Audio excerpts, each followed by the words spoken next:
नमस्कार, 12 बजे की 12 बड़ी खबरों में आप सभी दर्शकों का स्वागत है और मैं हूं आपके साथ अखंड राय। और आप देख रहे हैं उत्तर प्रदेश का तेजी से बढ़ता हुआ digital platform IBC 24 Uttar Pradesh Uttarakhand. 12 बजे की महत्वपूर्ण खबरों की शुरुआत करते हैं। आपको बता दें कि पूर्व मुख्यमंत्री और कई बार के सांसद राज्यपाल रह चुके कल्याण सिंह जी की आज 94वीं जयंती है और इस 94वीं जयंती पे जो मॉल एवेन्यू स्थित आवास है वहां पर मुख्यमंत्री योगी आदित्यनाथ ने जाकर के पुष्पांजलि अर्पित की है।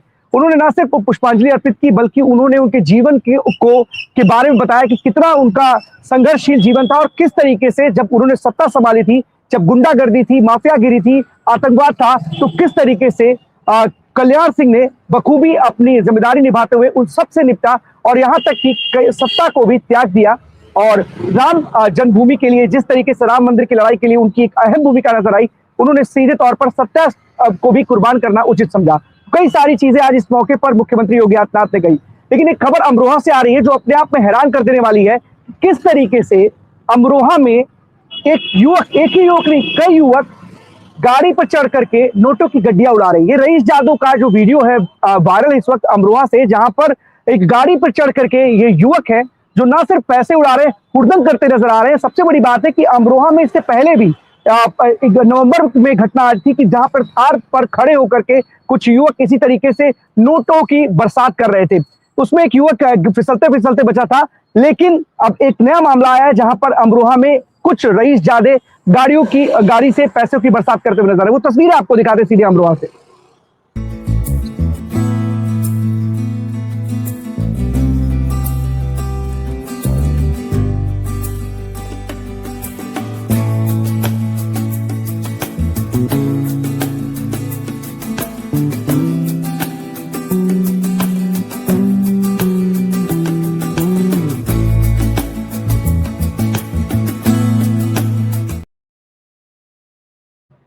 आपको बता दें कि एक रील बनाने के लिए कि ये ड्रामा किया जा रहा है और इससे पहले भी रील के चक्कर में लोग क्या से क्या करते हैं वो साफ तौर पर दिखाई देता है। लेकिन अमरोहा से तस्वीरें बताती है कि किस तरीके से जो बेखौफ होकर के गाड़ी की छत पर खड़े होकर के इस तरीके से रईस जादे पैसों की बरसात कर रहे हैं, मानो एक बहुत बड़े एम्पायर के वो मालिक हो। फिलहाल पुलिस जब ये वीडियो वायरल हुआ है तो पुलिस इन युवकों की तलाश कर रही है। जानकारी आगे हम अपने सहयोगी शहनवाज से लेंगे, जानेंगे कि आखिरकार इस पूरे मामले में पुलिस ने आखिर अब तक क्या कार्रवाई की है। अब चलते अपने सभी सहयोगियों के पास एक एक करके हमारे साथी हमारे साथ जुड़ेंगे जो आज की बड़ी खबरें उनके शहरों की वो बताएंगे। सबसे पहले हमारे साथ इंद्रवीर जुड़ रहे हैं रायबरेली से। इंद्रवीर, कौन सी बड़ी खबर है रायबरेली से आज की? देखिए अखंड, हमारे पास एक मैं फिर वापस से एक जो है बाइट लेके आया हूँ। सीओ सिटी सॉरी सीओ ये है अमित सिंह है। और थाना सरेनी में एक युवक की जो है परिवार वालों का ऐसा आरोप है कि थाना सरेनी क्षेत्र के अंतर्गत नासिक में काम करने वाले एक युवक की, गरीब मजदूर युवक की, कुछ उसके गांव के ही लोग जो है, ये परिवार का आरोप है कि गांव के ही लोग उसको ले जाते हैं और साथ में मारपीट करते हैं। 31 दिसंबर 2025 की जो रात थी और ये नासिक में वारदात होती है और उस वारदात के दरमियान इस युवक की मौत हो जाती है। 3-4 दिन बाद उसकी डेड बॉडी जो है उसके गांव लाई जाती है और गांव वालों ने लाने के बाद एक परिजन का आरोप था कि पड़ोस के ही गांव के कुछ युवक जो थे, इनके साथ इनकी मारपीट होती है और उसके बाद जो है इनकी मौत हो जाती है। परिजन ने 3 दिन तक इस बॉडी को जो है अंतिम संस्कार करने से मना कर दिया। और वहां नासिक में भी इस पे जो है पुलिस वालों ने कार्रवाई करी, लेकिन उस तरीके से मामला नहीं हुआ। तो 0 एफआईआर के तहत यहाँ पे मांग हो रही थी कि एफआईआर दर्ज किया जाए और हमारे जो मृतक है, उस 22 वर्षीय लड़का है, इसकी जो है डेड बॉडी की पंचनामा करके वापस से रायबरेली पुलिस यहाँ पे जो है इनका वो करवाए, पोस्टमार्टम करवाए। इसको लेकर के 3 दिन से लगातार एक ये चल रहा था मुहिम, गांव वाले और घर वालों की तरफ से चलाया जा रहा था। जब ये मामला अब जो है पुलिस के संज्ञान में आया और काफी आक्रोश भी रहा, तो पुलिस ने इस पे 0 एफआईआर के तहत मुकदमा पंजीकृत किया है और वापस से रिकंसीडर पोस्टमार्टम के लिए आगे की फॉरवर्ड किया गया है। और अब सीओ ने क्या कहा है वो मैं पहले आपको सुनवा दूं, फिर आप एक बार से विस्तार में बताता हूँ जी। पूरे बल्दी में एक युवक की मौत का मामला है सर, क्या पूरा मामला और क्या कार्रवाई हुई तक हुई? देखिए, जो हम पूरे बल्दी में, ये सिंघवार थाना पड़ता है जो थाना सरेनी के अंतर्गत पड़ता है। इसमें यहाँ का एक युवक जो है वो नासिक में काम करता था, वहाँ पे किसी शटरिंग की कंपनी में काम करता था। तो दिनांक 1 तारीख को जो है उसकी जो है मृत्यु हो गई थी, जिसके पश्चात वहाँ की पुलिस टीम ने पोस्टमार्टम कराया था। उसके बाद जो युवक था उसका शव जो है वो गाँव आया था। जो युवक के परिजन थे उनकी मांग थी कि जो है वो उस पोस्टमार्टम से खुश नहीं थे और एफआईआर की मांग कर रहे थे, जिसपे एफआईआर जो है थाना सरेनी के अंतर्गत वो पंजीकृत करा करके और जो वहाँ की टीम है उनसे भी जो है कोऑर्डिनेट किया गया है। साथ में ही पोस्टमार्टम की मांग की जा रही थी, जिसपे उच्च अधिकारियों से जो है वार्ता करके उनके आदेशानुसार जो युवक का नियमानुसार जो है वो रीपोस्टमार्टम जो है वो कराया जा रहा है। इसमें जो भी चीज सामने आएगी उसके अनुसार आगे की कार्रवाई भी कराई जाएगी। नहीं देखिए, अभी तो फिलहाल जो है इस पे आगे की जो विधि कार्रवाई कराई जा रही है, रीपोस्टमार्टम के लिए भेजा गया है। आगे की जो कार्रवाई होगी वो कराई जाएगी। जी आकाश। अब बिल्कुल देखिए कि जिस तरीके से पूरा मामला है और जिस तरीके से जो युवक के जो पीड़ित परिवार वाले हैं वो कहीं ना कहीं पोस्टमार्टम की ना सिर्फ मांग कर रहे थे बल्कि मुकदमा दर्ज करने की मांग कर रहे थे। अब पुलिस ने मुकदमा भी दर्ज कर लिया है, साथ ही साथ पोस्टमार्टम फिर से कराने की बात कही जा रही है। लेकिन क्या इंद्रवीर कोई जानकारी निकल करके सामने आ रही कि आखिरकार जो ये घटना घटित हुई है जिसमें जो पीड़ित परिवार वाले हैं जो आरोप लगा रहे हैं कि जो भी आरोप लगा रहे हैं उस पर पुलिस का कुछ कहना है, कोई जानकारी निकल करके सामने आई कि आखिरकार जो वारदात हुई है जो भी घटना घटित हुई है इसके पीछे कोई खबर निकल के आ रही है, क्या आखिरकार वजह क्या थी? देखिए अखंड, अभी पूरी घटना का तो पूरी तरीके से खुलासा नहीं हो पाया क्योंकि नासिक पुलिस भी इसमें काम कर रही है और रायबरेली में जब डेड बॉडी वापस से आई तो घर वालों ने जैसे मना किया कि हम इसका अंतिम संस्कार नहीं करेंगे क्योंकि गांव के ही कुछ इसमें लोगों के खिलाफ मुकदमा पंजीकृत है। जो मुकदमा लिखा गया था मैं बता दूं आपको, इस मुकदमे में 7 नाम जो है नामजद है, 7 लोगों का नाम नामजद किया गया है और अज्ञात 5 लोग हैं। मतलब अगर बात करें तो 7 5 12 लोगों के खिलाफ ये रायबरेली में 0 एफआईआर के तहत मुकदमा पंजीकृत किया गया है। और आज क्षेत्राधिकारी अमित सिंह से जब IBC 24 की बात हुई तो उन्होंने बताया कि बॉडी का जो है रीपोस्टमार्टम कर लिया गया है। बॉडी रिपोर्टमार्टम होने के बाद परिजनों ने इसका अंतिम संस्कार भी कर दिया है। अब आने वाले पहलुओं पर नासिक पुलिस के साथ कोऑर्डिनेट करके रायबरेली पुलिस या नासिक पुलिस रायबरेली पुलिस के साथ कोऑर्डिनेट करके अब इस पूरे मामले पर खुलासा करेगी कि आखिर 31 दिसंबर नासिक में 31 दिसंबर की रात इस शटरिंग कंपनी में क्या हुआ था कि ये 22 वर्षीय युवक को अपनी जान गंवानी पड़ी। तो ये बड़ा सवाल है सर। और जिस तरीके से आरोप है परिजन का कि पड़ोस के ही गांवों के कुछ युवक थे, उनके साथ मारपीट हुई, मारपीट के बाद इनको जो है ले जाकर मार दिया गया। तो 7 5 12 लोगों के खिलाफ 5 अज्ञात और 7 नामजद के खिलाफ 0 एफआईआर के तहत रायबरेली में भी मुकदमा पंजीकृत किया गया है। जी हाँ बिल्कुल इंद्रवीर, अब ये पुलिस के लिए जांच का विषय कि आखिरकार इस युवक की जो मौत हुई वो हुई तो हुई कैसे, क्योंकि परिवार वालों ने आरोप लगाया है। आरोप की जांच करना पुलिस का काम है। नासिक पुलिस ने पोस्टमार्टम करा के भी भेजा था, लेकिन फिर यहाँ पर उत्तर प्रदेश की रायबरेली पुलिस पोस्टमार्टम भी करा रही है और मुकदमा भी दर्ज कर लिया है। जैसे इंद्रवीर बता भी रहे हैं कि 7 लोगों के खिलाफ नामजद और 5 लोगों के खिलाफ अज्ञात लोगों के खिलाफ ये मुकदमा दर्ज किया गया है। अब इस पूरी जड़ तक जाएगी कि आखिरकार उस युवक की मौत हुई तो हुई कैसे। रायबरेली पुलिस जो पीड़ित परिवार वाले हैं उनकी तहरीर पर मुकदमा दर्ज करके जांच में जुट गई है। फिलहाल अगर इससे कोई अपडेट आता है इंद्रवीर तो जरूर बताइएगा। बहुत बहुत धन्यवाद आपका तमाम जानकारी के लिए। शुक्रिया। अवनीश हमारे साथ जुड़े हुए कानपुर से। अवनीश, अगर कानपुर की बात की जाए तो एक सबसे बड़ी बात जो निकल करके सामने आ रही है कि ठंड में सबसे ज्यादा अगर पूरे उत्तर प्रदेश में कहीं अगर ठंडा पड़ रहा है तो कानपुर सबसे ज्यादा ठंड से प्रभावित है और कहीं ना कहीं लगातार जो तापमान वहां पर गिरता हुआ दिखाई दे रहा है। आज राजधानी की बात करें तो जरूर हवाएं चल रही हैं, गलन भी है, लेकिन थोड़ी सी धूप निकली हुई है। क्या इस वक्त कानपुर के हालात जरा हमारे दर्शकों को बताइए। बिल्कुल, अगर मैं बता दें कि उत्तर प्रदेश में सबसे ज्यादा शहर है, कहीं ना कहीं कानपुर को जो है वो देखने को मिल रहा है। और आज हल्की सी धूप जरूर निकली हुई है, लेकिन हवा में जो ठंडक है वो कहीं ना कहीं जो है अभी भी लोगों को परेशान कर रही है। अभी भी जो लोग हैं कहीं ना कहीं परेशान है उस ठंडी हवा से। और अगर कहा जाए तो हालात इस तरीके से, जिस तरीके से कुल्लू और मनाली में जिस तरीके से लगातार जो है बर्फ के दौरान पर जो ठंड का मौसम था उसी तरीके का यहाँ बर्फ जरूर नहीं है, लेकिन जो कोहरा है अगर आपको बता दें वो कोहरा इसी तरीके से गिरता है, ऐसे लगता है कि बर्फ गिर रही हो। तो कानपुर में हालात काफी जो है ठंड को लेकर के अगर कहा जाए तो दयनीय है। यहाँ पर काफी ठंड है, जो लोग हैं काफी परेशान है, जो बुजुर्ग हैं वो भी इससे कहीं ना कहीं पीड़ित है। और लगातार जो बुजुर्ग हैं या जो ऐसे लोग हैं जो जिनकी इम्यूनिटी पावर कमजोर है, जो दिल के मरीज है, उनके लिए कहीं ना कहीं जो है ठंड खतरनाक साबित हो रही है। हाँ बिल्कुल अवनीश, सबसे बड़ी बात है कि क्या आपने किसी से बात की, किसी अधिकारी से, या देखिए मौसम विभाग की जानकारी है कि फिलहाल ठंड से राहत मिलने वाली नहीं कुछ दिनों तक, क्योंकि जिस तरीके से लगातार ठंड पड़ रही है, लेकिन कानपुर में बहुत ज्यादा भीषण ठंड पड़ रही है और तापमान 3 से 4 डिग्री तक है, जैसा जानकारी में निकल करके सामने आ रहा है। तो आखिरकार किस तरीके के उपाय जिलाधिकारी द्वारा किए गए हैं वहां पर कानपुर निवासियों के लिए, क्योंकि बहुत सारी चीजें ऐसी हैं, जैसा आपने बताया कि एक समय था कि 65 मरीज एक साथ अस्पताल में भर्ती हुए थे। बुजुर्गों के लिए दिक्कत है, बच्चों के लिए दिक्कत है, और इतनी ज्यादा अगर ठंड पड़ रही है कि कुल्लू मनाली और हिमाचल की जो बर्फीली जो हवाएं चलती हैं, उस तरीके का एहसास हो रहा है। तो अपने आप में कहीं ना कहीं कानपुर के लिए हालात खराब करने जैसी स्थिति है, क्योंकि ठंड में कहीं ना कहीं बहुत सारी चीजें देखने को मिलती है। अवनीश, देखिए, बिल्कुल जिलाधिकारी लगातार जो है अपने माध्यम से कहीं न कहीं जो कानपुर के वासी उनसे अपील भी कर रहे हैं कि बचाव करें, जितना भी ठंड से बचाव है वो जरूर करें, और ज़रूरत ना हो तो बिल्कुल भी घर से ना निकलें, और घर में भी जो है कहीं न कहीं घर में प कपड़े जो है पहन कर के रहें। अगर किसी भी कारणवश अगर घर से आप निकल रहे हैं तो एक घर में जो वस्त्र होते हैं जिससे आपका बचाव हो सके, खासकर जो है सीने में, और जो मुँह से डा जो जो आपका मुँह से जो डायरेक्ट हवा जाती है उसको जो है कहीं न कहीं ढक के रखें, जिससे कहीं न कहीं थोड़ा-सा बचाव ज़रूर हो सकता है। और अगर बात करें कि किस तरीके से जो उन्होंने यहाँ पर व्यवस्थाएँ की हैं, तो यहाँ के जितने भी जो है ऐसे रैन-बसेरे थे जहाँ पर कोई भी दिक्कत थी, किसी भी तरीके की कोई समस्या थी या उनको किसी भी तरीके की कोई कमी थी, तो लगातार जो है जिलाधिकारी, क्योंकि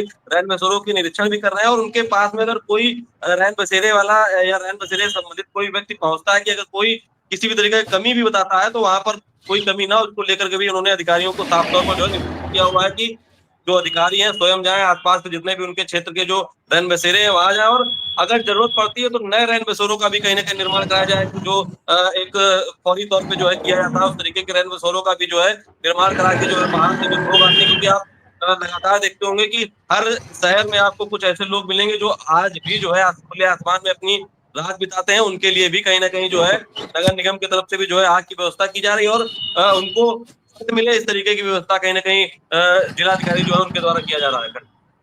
हाँ बिल्कुल अवनीश, एक एक सवाल और भी है, क्योंकि देखिए बहुत सारी व्यवस्थाएं आम लोगों के लिए, जो लोग जनजीवन अस्त व्यस्त रहता है, प्रभावित रहता है रैन बसेरों से, या फिर कहे तो अलाव की व्यवस्था करने की बात की थी, लेकिन सबसे ज्यादा प्रभावित बच्चे होते हैं। और कल 6 तारीख है, डेडलाइन खत्म हो रही है, तो क्या उम्मीद है कि कानपुर में एक बार फिर से स्कूलों में छुट्टी घोषित की जाए, क्योंकि बहुत ठंडी पड़ रही है बच्चों के लिए, नौनिहालों के लिए जो स्कूल जाते हैं उनके लिए बहुत ज्यादा परेशानी का सबब बन सकती है जो ठंड है। इसको लेकर के क्या कोई आदेश या निर्देश आगे की क्या योजना है, क्या जिलाधिकारी आगे छुट्टियों को और बढ़ा सकते हैं?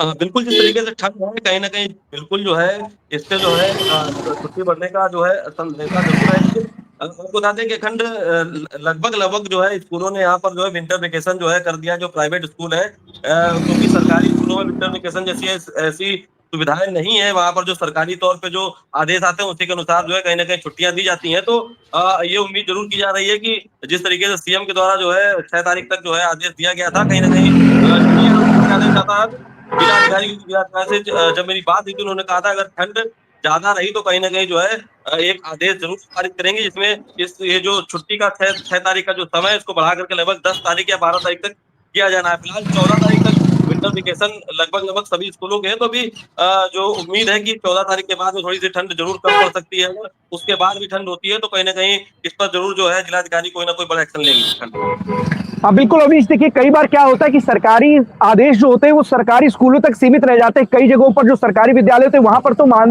उसको माना जाता है, लेकिन कई बार देखा गया है कि किसी न किसी बहाने जो प्राइवेट स्कूल है वो स्कूल को खोलने का काम करते हैं। फिलहाल देखने वाली बात होगी कि छुट्टी जो है ये आगे बढ़ती है नहीं बढ़ती। कई बार एक लेवल बना दिया जाता है कि 5वीं तक के बच्चों की छुट्टी होगी, इसके ऊपर तक के बच्चों को स्कूल खोल दिए जाएंगे। फिलहाल देखने वाली बात होगी कि जिस तरीके का ठंडी का सितम है जो साफ तौर पर दिखाई दे रहा है और कहीं ना कहीं एहसास भी करा रहा है, और साफ तौर पर अवनीश भी बता रहे हैं कि जिस तरीके से कानपुर में ठंडी पड़ रही है, कुल्लू मनाली भी उसके सामने फेल है। इस तरीके की सर्द हवाएं, ठंड है, लगातार कहीं ना कहीं लोगों के लिए परेशानी का सबब बने हुए हैं। कुछ और भी कहना चाह रहे हैं अवनीश, बताइए।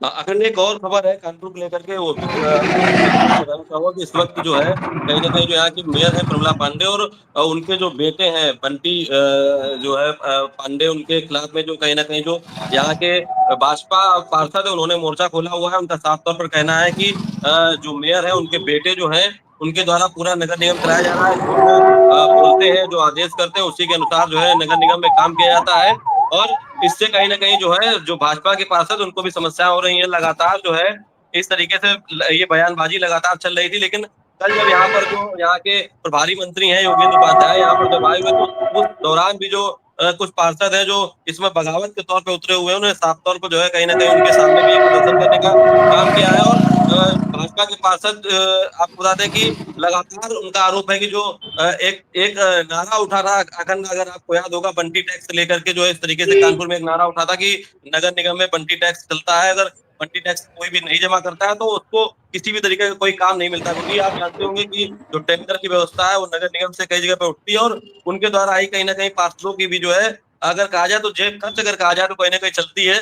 तो इस तरीके का जो कार्य कहीं ना कहीं जो यहाँ के पार्षद है पवन गुप्ता ये आरोप लगा रहे हैं कि यहाँ के जो मेयर के लड़के हैं वो अपने यहाँ पर अपनी चलाते हैं, किसी भी तरीके का जो है किसी की सुनते नहीं है। और कल उनके द्वारा जो है पवन गुप्ता को कालर पकड़ के घसीटा भी गया और उनको जान से मारने की धमकी भी दी गई। और साफ तौर पर उन्होंने जो है एक आरोप यहाँ पर लगाते हुए जो है उनका एक बाइट जो है वो भी आई हुई है और उनका साफ तौर पर कहना है कि वो जान से भी कहीं ना कहीं हमको मरवा सकते हैं। अब बिल्कुल अवनीश, बड़ी मेयर और जो पार्षदों की लड़ाई है या कहे मेयर और नगर आयुक्त की लड़ाई कहीं ना कहीं सार्वजनिक तौर पर दिखाई भी देती है। लखनऊ में भी कुछ ऐसा ही माजरा रहा है कि जब मेयर और नगर आयुक्त के बीच में न बनने की बात सामने आई, कुछ पार्षदों के विरोध की बात सामने आई। अब जिस तरीके से अवनीश बता रहे हैं कि कानपुर में भी ऐसी स्थिति है, क्योंकि विधानसभा अध्यक्ष सतीश महाना का पूरा क्षेत्र है वो, और कई बार से विधायक वहां पर रहे हैं और सतीश महाना का अच्छा खासा प्रभाव है। और कानपुर से जब इस तरह की खबरें आती हैं कि जो पार्षद हैं वो मेयर के खिलाफ खड़े हो जा रहे हैं और मेयर के लड़के के ऊपर इतने गंभीर आरोप लगा रहे हैं, टैक्स जैसी बात कही जा रही है कि बंटी टैक्स, क्योंकि उनके लड़के का नाम बंटी, अवनीश बता भी रहे हैं, तो कहीं ना कहीं एक जो मामला निकल करके सामने आता है, विपक्ष को भी एक मौका देता है कि सरकार पर सवाल खड़े करे। और भ्रष्टाचार की जीरो टॉलरेंस की जो बात कही जाती है बीजेपी की तरफ से, कहीं ना कहीं जो बीजेपी के खुद के लोग हैं, बीजेपी के पार्षद हो या बीजेपी के नेता, कई जगहों पर कई मौकों पर ऐसा खुद करते हैं कि जिससे सरकार खुद कटघरे में खड़ी होती है, क्योंकि उनके ही लोग इस तरीके के आरोप अपने ही लोगों पर लगाते हुए नजर आते हैं। फिलहाल इस पूरे मामले पर क्या होगा, जो प्रभारी मंत्री योगेंद्र उपाध्याय उनसे भी बातचीत की गई। अब देखने वाली बात होगी कि पूरे मामले में क्या कार्रवाई होती है। अवनीश, इस पर जरूर नजर बनाए रखिएगा, कोई भी अपडेट आएगा तो हमारे दर्शकों को जरूर बताइएगा। बहुत बहुत धन्यवाद आपका अवनीश इस तमाम जानकारी के लिए। अनिल राजपूत हमारे साथ बने हुए संभल से। अनिल, कौन सी बड़ी खबर है संभल से आज की? जयखंड, अगर संभल की बात करें तो आज सुबह तड़के 4 बजे करीब डीएम और कप्तान एक्शन में आते हैं और संभल के थाना रायसक्ती और थाना नकाता क्षेत्र के अंतर्गत कुछ इलाके हैं जैसे दीपत राय, उसमें मुस्लिम बाहुल्य इलाके हैं, उन इलाकों में बिजली चोरी का चेकिंग अभियान चलाया जाता है और पूरे प्रशासन के साथ में, जिसमें बिजली विभाग के भी अधिकारी वो भी मौजूद होते हैं और मौके पर देर रात्रि छापा डालते हैं, जिसमें मौके पर पाया जाता है कि बहुत से घरों में, जो मौके पर पाया गया कि बहुत से घरों में बिजली चोरी पकड़ी गई है। खंड अनिल, सबसे बड़ी बात है कि देखिए, बिजली चोरी के लिए खुद अब जिलाधिकारी, एसपी, तमाम बड़े रैंक के अधिकारी निकलते हैं, जांच पड़ताल करते हैं, लेकिन सवाल ये है कि आखिरकार बिजली जो कर्मचारी, वो उनकी क्या जिम्मेदारी बनती है? जो जांच करनी चाहिए, क्या उनको मन में डर है, भय है, कोई माहौल है, किस तरीके की चीजें हैं आखिरकार कि वो लोग इस तरीके की बिजली चोरी की समस्याओं को देखते ही नहीं है, या फिर ये यूं कहे कि उनकी मिली भगत से ही सारी चीजें चल रही हैं? जी अखंड, बिल्कुल इस बात में कोई दो राय नहीं होगी कि बिजली विभाग में कहीं ना कहीं मिली भगत होती है, क्योंकि कल हम पहुंचे थे सलारपुर उर्फ हाजीपुर में, जहां पर एक अवैध मस्जिद थी और एक अवैध मदरसा था और मस्जिद की जो जमीन थी उसको जो गरीब थे उनमें आवंटित कर दिया गया था, पट्टा काट दिया गया था 20 लोगों को। वहीं पर उसी दौरान डीएम और कप्तान रास्ते से निकलते हुए आते हैं और दिन में ही एक परिवार में, एक घर में एक बल्ब जलता हुआ मिलता है। तो कप्तान के बिश्नोई की निगाह उस पर पड़ती है और वो कहते हैं उनसे कि घर किसका है ये, कि दिन में बल्ब क्यों जला रखा है? वो कहते हैं कि बल्ब डायरेक्ट है और उसमें वो कहते हैं कि आपका मीटर कहाँ है, कि मीटर तो नहीं है। उसको लेकर प्रतिक्रिया होती है कि आप बिजली चोरी कर रही हैं। तो कप्तान वहां पर और जो डीएम राजेंद्र सैदिया थे वो वहां पर नरम गरम माहौल होता है और कहते हैं कि कहीं ना कहीं बिजली विभाग भी इसमें मिला हुआ है, तुरंत जेई को बुलाओ और ये सब कार्य करो, क्योंकि एक निगाह अखंड कल वहीं से पड़ी थी।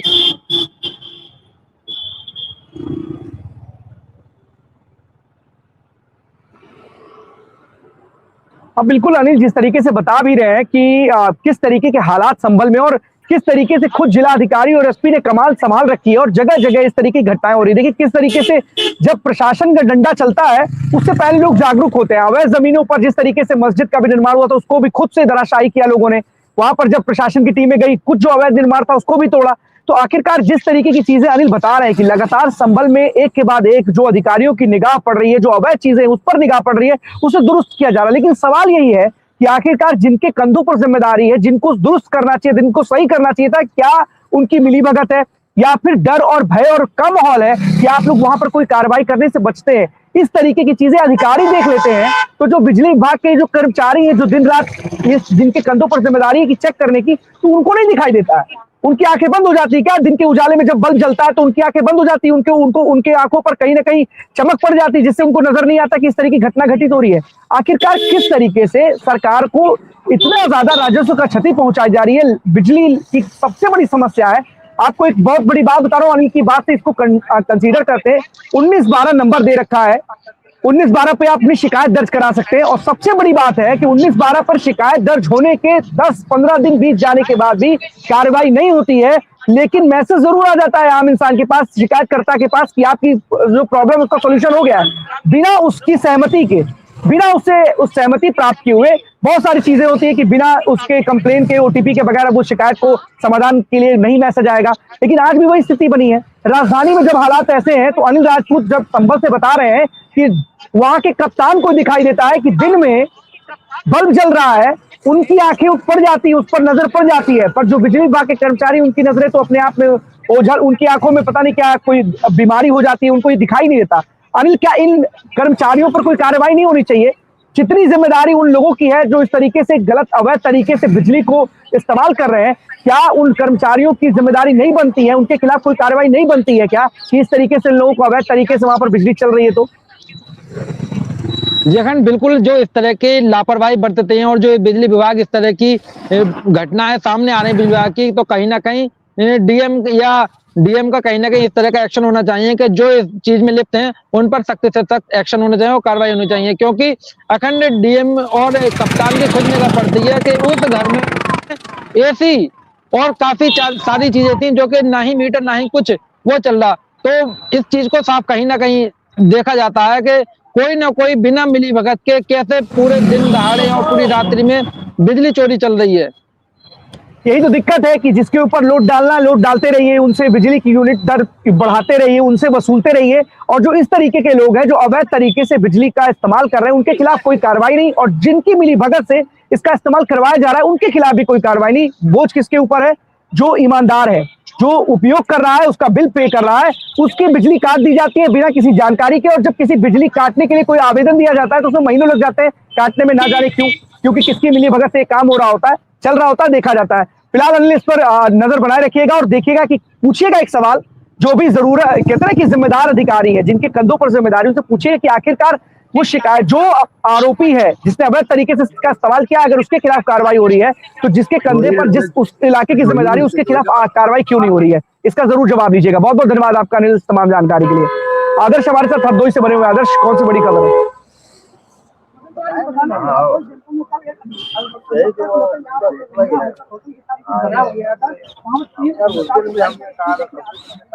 आदर्श, आपकी आवाज कम आ रही है।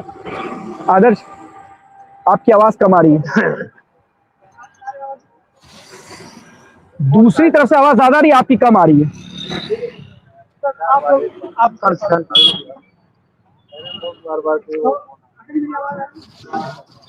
बहुत बहुत लिमिट में आ रही है। आदर्श, आप दूसरे लोग के पास जो है उनके पास से ज्यादा आवाज आ रही है, आपकी आवाज कम आ रही है। यही बात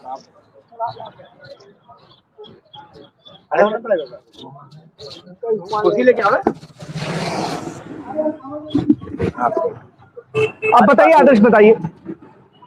हमें बताना चाहिए, कल अधिवक्ताओं को लेकर वहाँ रंजना होटल में झगड़ा हो गया था, तो उस झगड़े में तस्वीर घायल हो गई थी, जो बिना हॉस्पिटल में और यहाँ पे फैला हुआ है।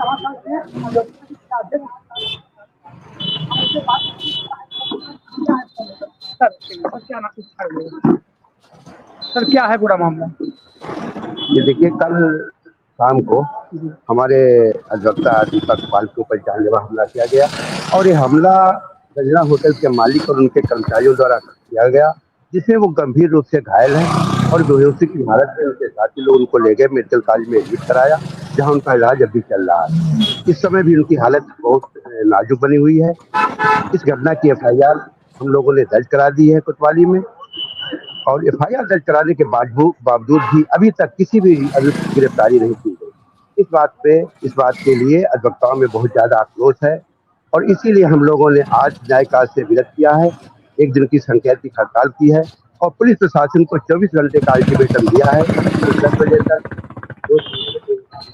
अभियुक्तों की अगर गिरफ्तारी नहीं होती है तो कल से फिर हम आंदोलन के लिए बाध्य होंगे। उस आंदोलन में हम जो भी आंदोलन हो सकेगा वो करेंगे। और ये घटना पहली नहीं है अधिवक्ताओं को, इससे पहले भी अधिवक्ताओं के ऊपर फर्जी केस लगाए गए हैं, अधिवक्ताओं से मारपीट की गई है। और इस सरकार में मैं ये कहना चाहता हूँ कि सरकार में जितने अधिवक्ताओं के ऊपर अत्याचार हो रहे हैं वो कभी नहीं हुए। एक किस्सा नहीं, हमारे साथ अजीत सिंह चौहान बार काउंसिल के प्रत्याशी हैं, लखनऊ से पधारे हैं। इन्होंने अभी बताया कई घटनाएं लखनऊ में लेके आए हैं, और ये बताएंगे आगे हाल के अधिवक्ताओं के साथ अत्याचार हो रहा है। ये हमारा ये पुलिस प्रशासन के लिए चेतावनी है। इस कांड में जो भी दोषी व्यक्ति हैं उनको अगर कल 10 बजे तक गिरफ्तार नहीं किया गया तो कल 10 बजे के बाद हम अनिश्चितकालीन हड़ताल चले जाएंगे और आंदोलन करेंगे। इसके लिए सरकार जिम्मेदार है, पुलिस प्रशासन जिम्मेदार सर, जो 3 लोग कल गिरफ्तार हुए थे वो कौन लोग थे? कल जो पुलिस ने गिरफ्तार किया है उनको बाद में गवाहों ने कह दिया कि ये लोग मुलजिम से नहीं है, ये लोग घटना में शामिल नहीं थे। घटना में जो व्यक्ति शामिल था उसका एक अनुराग नाम है, एक जतिन का नाम मालूम हुआ है।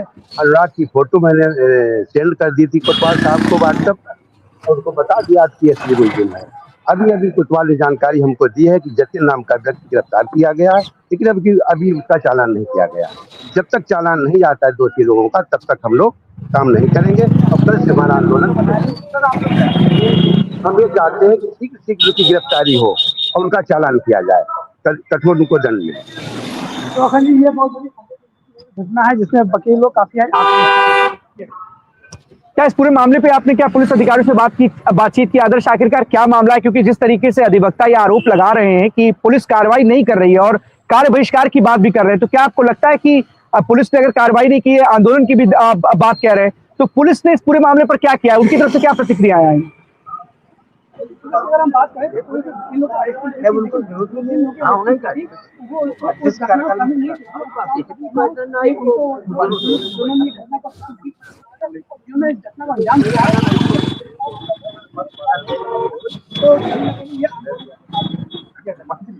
बिल्कुल साफ तौर पर पुलिस को सही कार्रवाई करनी चाहिए, क्योंकि देखिए अधिवक्ताओं में रोष है और ये रोष साफ तौर पर दिखाई भी दे रहा है। कार्य बहिष्कार की तो बात है और कार्य बहिष्कार की बात भी कर रहे हैं, और साफ तौर पर वो बता भी रहे हैं कि अधिवक्ताओं के ऊपर इस तरीके से लगातार हमले बढ़ते गए हैं, और साफ तौर पर ये सरकार पर भी आरोप लगा रहे हैं कि इस सरकार में अधिवक्ताओं के ऊपर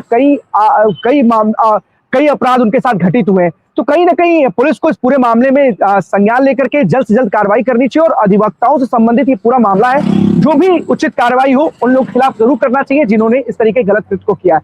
बहुत बहुत धन्यवाद आदर्श, इस तमाम जानकारी। बताइए जुड़े हम उनसे भी कुछ जानना चाहिए कि आखिर क्या कहना चाहिए सर?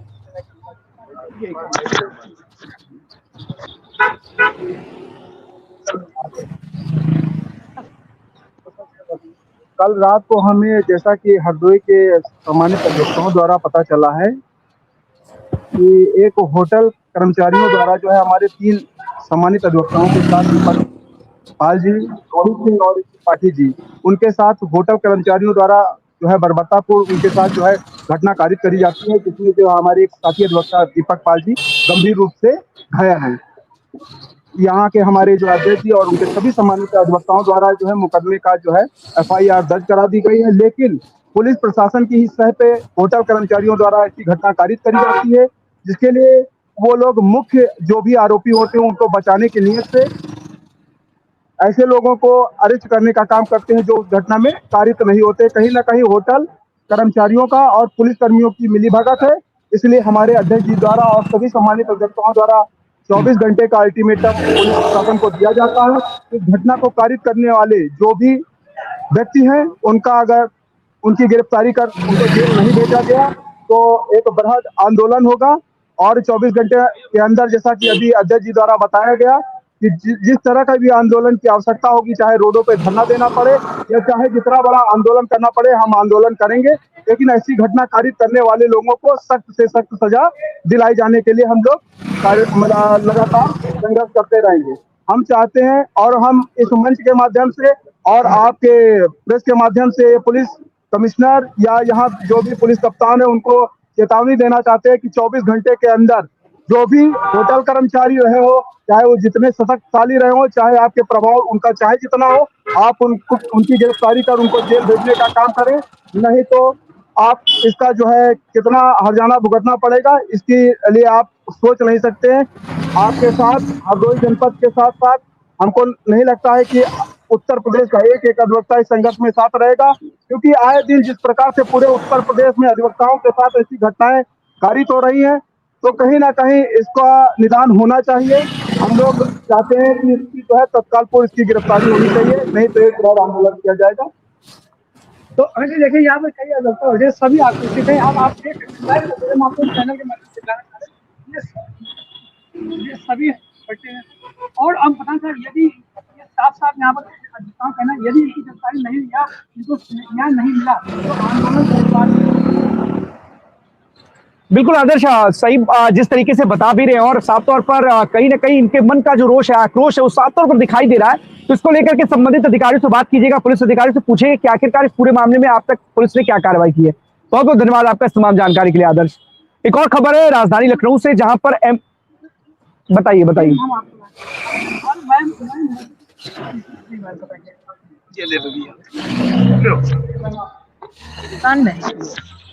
जी बताएं क्या करेंगे। एडवोकेट हरदोई कचहरी में वकालत करती हूँ और हमारे यहाँ पर हरदोई में एक रंजना रेस्टोरेंट और होटल है, जिसके मालिक और उसके पान का दुकान है, उससे और उसके कर्मचारियों द्वारा हमारे 3 बहुत ही सम्मानित अधिवक्ताओं पर जानलेवा धारदार हथियारों से हमला किया गया है। और ऐसी घटनाएं आए दिन होती रहती है, जिस पर सरकार कोई एक्शन नहीं लेती है। इससे मैं बहुत नाराज हूँ और सवाल यह है कि जब तक इन लोगों की गिरफ्तारी सबकी नहीं होती, तब तक हम कोई कार्य नहीं करेंगे। और अगर जरूरत पड़ी तो हम बड़ा आंदोलन करेंगे। और मैं सरकार से भी कहना चाहती हूँ कि अगर वकीलों के प्रति वो इसी तरह निष्क्रिय रही तो उसे उसके परिणाम भुगतने होंगे। धन्यवाद। आपने पुलिस निरीक्षक से कैसे वार्ता किया है? पुलिस निरीक्षक जी से हमारे अध्यक्ष जी ने और काफी अधिवक्ताओं ने वार्ता की है और उन्होंने आश्वासन दिया है कि अतिशीघ्र अभियुक्तों की गिरफ्तारी होगी। और शायद ये गिरफ्तार भी हो गया है, मुझे इसकी जानकारी नहीं है। लेकिन अगर जब तक सारे अभियुक्तों की गिरफ्तारी नहीं होती, तब तक कोई अधिवक्ता कोई कार्य नहीं करेगा। ये हमारे अध्यक्ष जी और मंत्री जी का फैसला है, जिससे मैं पूर्ण सहमत हूँ और मैं बार के साथ कदम से कदम हमेशा मिलाकर खड़ी रही हूँ और हमेशा खड़ी रहूंगी। क्या कहेंगे आप? देखिए,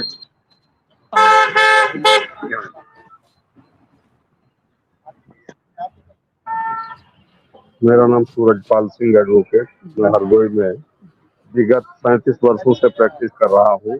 इस तरह की कभी कोई भी घटना 37 वर्षों में मैंने नहीं देखी है। कल शाम की घटना है, 3 अधिवक्ता रंजना रेस्टोरेंट में गए हुए थे और वहाँ पर उन्होंने खाना वो पैक करा रहे थे। उसी समय उनसे एक कोई दूसरा व्यक्ति वहाँ सिगरेट पी रहा था और उसने धुआं छोड़ दिया सिगरेट पीकर। उस बात पर वो अधिवक्ताओं से नाराज हो गए होटल मालिक, और होटल मालिक ने अपने कर्मचारियों के साथ में मिलकर अधिवक्ताओं, तीनों अधिवक्ताओं के साथ मारपीट की, जिसमें दीपक पाल नाम के अधिवक्ता को गंभीर चोटें आई। उसको शाम को मेडिकल कॉलेज हरदोई में भर्ती कराया गया। उसके बाद हम सब लोग कोतवाली गए और कोतवाल से लगभग 1.5 घंटे तक वार्ता की। कोतवाल बैठे रहे, कहने लगे कि FIR कब लिखेंगे, तो हम जांच करेंगे। अब देखिए, लगभग 150 अधिवक्ता कोतवाली शहर हरदोई में मौजूद था और इसके बावजूद भी इंस्पेक्टर की हिम्मत, वो FIR दर्ज करने को तैयार नहीं था। सामान्य आदमी की, सामान्य जन की ये क्या हालत होती होगी FIR दर्ज कराने में, ये भी विचारणीय विषय है। आज की जो मौजूदा स्थिति है उसमें अधिवक्ता प्रोटेक्शन एक्ट लागू होना बहुत जरूरी हो गया है।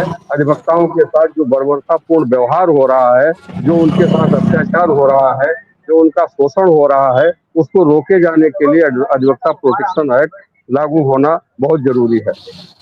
मैं तो ये चाहूंगा कि अधिवक्ता संघ हरदोई एक प्रस्ताव शासन को भिजवाए, प्रोटेक्शन अधिवक्ता प्रोटेक्शन एक्ट लागू हो। इसके अलावा अधिवक्ता संघ हरदोई इस काम के लिए अपनी अगुवाई करे कि सभी प्रदेश के सभी जिलों में एक सूचना देकर अगले आने वाले समय में मार्च अप्रैल जब भी समय मिले तो एक मीटिंग यहाँ बुलाई जाए सभी जनपदों के अधिवक्ता संघ अध्यक्षों की, और उनसे वार्ता करके, क्योंकि वार्ता करके अधिवक्ता प्रोटेक्शन एक्ट लागू कराने के लिए प्रयास किया जाए। क्योंकि हमारी जो मातृ संस्था बार काउंसिल उत्तर प्रदेश की है वो पूरा प्रयास अधिवक्ता प्रोटेक्शन एक्ट लागू कराने के लिए नहीं कर रही है। अब आज जो गंभीर विषय है वो हमारे अधिवक्ता दीपक पाल के साथ जो मारपीट हुई है, उनके निर्दोष उनको मारने पीटने वालों को गिरफ्तार न करके निर्दोष व्यक्तियों को गिरफ्तार किया गया। उन निर्दोष व्यक्तियों से जब शाम को हमारी वार्ता हुई तो उन लोगों ने कहा कि नहीं, वो अनुराग नाम का कोई व्यक्ति था उसने मारा है, और जतिन नाम का कोई व्यक्ति था उसने मारा, एक कोई और लड़का बता रहे थे, वो तीनों बता रहे थे। और जो ये शिकायतकर्ता रोहित सिंह है और उनके साथ में जो दीपक पाठक थे और जो गंभीर अवस्था में भर्ती अस्पताल में दीपक पाल जी हैं, उन लोगों ने भी कहा कि ये लोग नहीं है, जिन लोगों को पुलिस पकड़ कर लाई है। तो गिरफ्तारी कितने की? गिरफ्तारी इंस्पेक्टर करके लाए और हम लोगों के सामने ही कोतवाली में उनको बंद किया था। तो उनसे जब पूछताछ हुई, वो बच्चे हैं, 3 बच्चे हैं जो होटल पर बेटर का या रोटी बनाने का काम करते हैं, वो तीनों ही निर्दोष है। सर आप लोग अब क्या चाहते हैं? हम लोग चाहते हैं कि जो असली अपराधी है उनको तत्काल गिरफ्तार किया जाए, और अगर गिरफ्तार नहीं किया जाता है तो अधिवक्ता संघ हरदोई अगले संघर्ष के लिए बिल्कुल तैयार है। सभी हमारे अधिवक्ता साथी कंधे से कंधा मिलाकर और होटल मालिक की गिरफ्तारी तक अनिश्चितकालीन हड़ताल पर रहने के लिए भी तैयार है।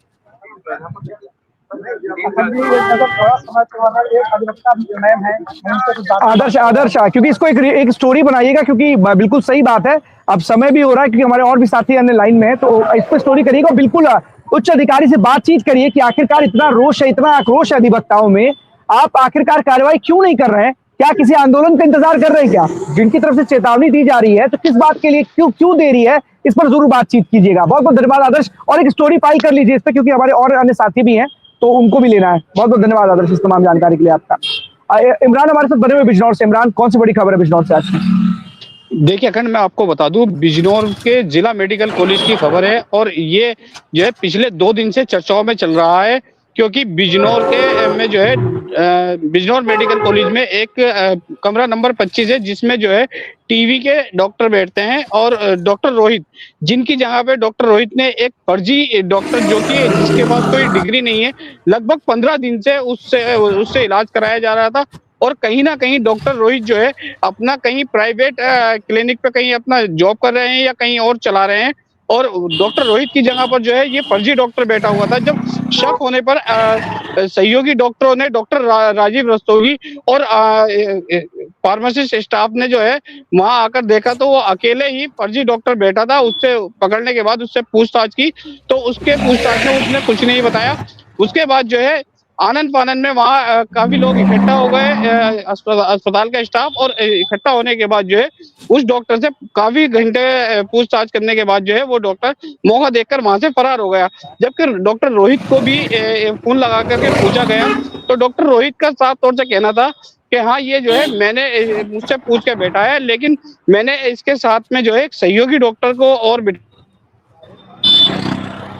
जब डॉक्टर रस्तोगी ने उनसे फोन पर बात की तो उन्होंने कहा कि ये अकेला ही 15 दिन से दवाइयां लिख रहा था, जबकि इसके पास ना कोई बीएमएस की डिग्री है, ना कोई एमबीबीएस की डिग्री है, और ये जो है एक फर्जी डॉक्टर है। तो कहीं ना कहीं ऐसे जिला मेडिकल कॉलेज में जो है मरीजों की जान से खिलवाड़ किया जा रहा है, और बिजनौर मेडिकल कॉलेज में जो है काफी भारी मात्रा में मरीज आ रहे हैं, लेकिन आने के बाद भी फर्जी डॉक्टरों से इलाज कराया जा रहा है। जब इस बात की भनक जिलाधिकारी मीडिया के माध्यम से जिलाधिकारी को लगी तो जिलाधिकारी ने आनंद फानंद में एक टीम गठित कराई, और साफ तौर से उन्होंने कहा कि ये जो है हमने जांच करने के लिए 2 सदस्यीय टीम बिठा दी है, और इस टीम जो जांच में आएगा वही उसके दोषी के खिलाफ कार्रवाई होगी। लेकिन कहीं ना कहीं अगर हमने बात करी सीएमएस से, तो सीएमएस का साफ तौर से कहना था कि ये डॉक्टर रोहित है, मेडिकल कॉलेज का डॉक्टर है, SR है, ये मेरे से कोई इसका लेना देना नहीं है। और अगर इससे कभी कुछ कहा भी जाता है तो ये साफ तौर से कह देता है कि जो मेडिकल कॉलेज की प्रिंसिपल है वही उसी को हम रिपोर्ट करेंगे और उसी को हम सारी बात बताएंगे, आपका कोई मतलब नहीं है। जी अखंड। तो इमरान, आखिरकार इतना दबंग है डॉक्टर कि अपनी जगह किसी और को इलाज करवा रहा है। डॉक्टरी क्या कोई दुकान उकार है क्या कि कोई सामान कोई मांगने आया उसको सामान आपने दे दिया जो लिखा रहता है?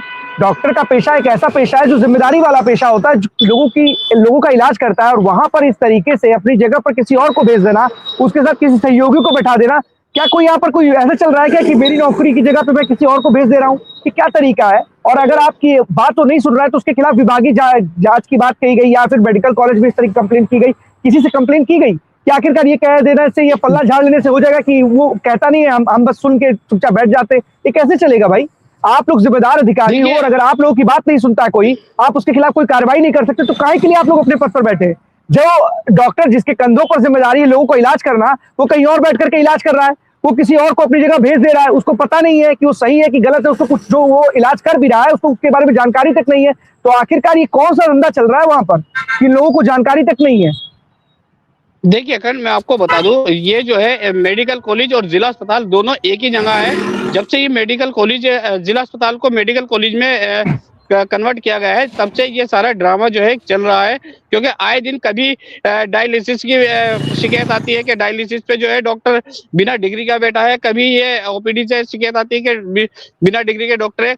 ये जब से मेडिकल कॉलेज बना है, जब से शिकायतों पे शिकायत आ रही है। क्योंकि यहाँ पर ना तो सूबे के मुख्यमंत्री ब्रजेश पाठक भी यहाँ जो है, ब्रजेश पाठक का भी अभी तक कोई दौरा नहीं लगा। मेडिकल कॉलेज चालू हो गया है लेकिन अभी तक ब्रजेश पाठक ने कोई दौरा नहीं किया यहाँ से। और जबकि सूबे के मुख्यमंत्री योगी आदित्यनाथ ने साफ तौर से कहा था कि ये बिजनौर के लिए एक तोहफा है, बिजनौर में जो है विदुर की धरती है, इस पे जो है कोई भी किसी की जान से खिलवाड़ नहीं होगा। क्योंकि पीछे भी अभी हमने IBC 24 ने एक खबर चलाई थी डायलिसिस पे, डायलिसिस करते समय बिना डिग्री के एक डॉक्टर डायलिसिस कर रहा था, तो डायलिसिस करते समय एक मरीज की जान चली गई थी। उसको लेकर के IBC 24 ने फिर मुक्ता से एक खबर चलाई थी, उसके बाद जो है एक्शन हुआ था। लेकिन कुछ टाइम एक्शन हुआ, उसके बाद दोबारा से वही लोग फिर से डायलिसिस कर रहे हैं। लेकिन कहीं ना कहीं ये देखा जा रहा है कि इस पूरी प्रकरण में जो है, जो उर्मिला कार्य है मेडिकल कॉलेज की डीन है, वो इसमें पूरी कहीं ना कहीं जो है अपना पल्ला झाड़ता नजर आ रही है। जी सब अपना पल्ला ही झाड़ लेंगे, CMS अपना पल्ला ही झाड़ लेंगे, डीन अपना पल्ला ही झाड़ लेंगे, तो कौन जिम्मेदारी कौन लेगा? जिम्मेदारी लेगा आखिर कौन? क्या खुद मुख्यमंत्री योगी आदित्यनाथ जिम्मेदारी लेंगे क्या इस पूरे मामले की, या ये स्वास्थ्य मंत्री डिप्टी CM ब्रजेश पाठक लेंगे? जिम्मेदारी लेगा कौन? सबसे बड़ी बात है, इस तरीके की खबरें निकल करके सामने आती कि अनट्रेंड लोग जो जिम्मेदार है वो अपनी जगह पर किसी और को भेजता है। इस तरीके से मेडिकल कॉलेज जिला अस्पतालों के अगर हालात हैं तो अन्य जगहों पर क्या होगा? ये खबरें तो वो है जो निकल करके सामने आ रही है, पता नहीं और जगहों के हालात क्या होंगे जहां से खबरें निकल करके आती ही नहीं होंगी। कौन बैठकर इलाज कर रहा पता ही नहीं है। आखिरकार इन लोगों को हो क्या गया है? सरकार ने आपको तैनात कर रखा है, आपको तनख्वाह मिलती है, जो भी आपकी व्यवस्था है, जैसे भी आप वहां पर हैं, तो आखिरकार अपनी जिम्मेदारी का एहसास ही नहीं है आपको।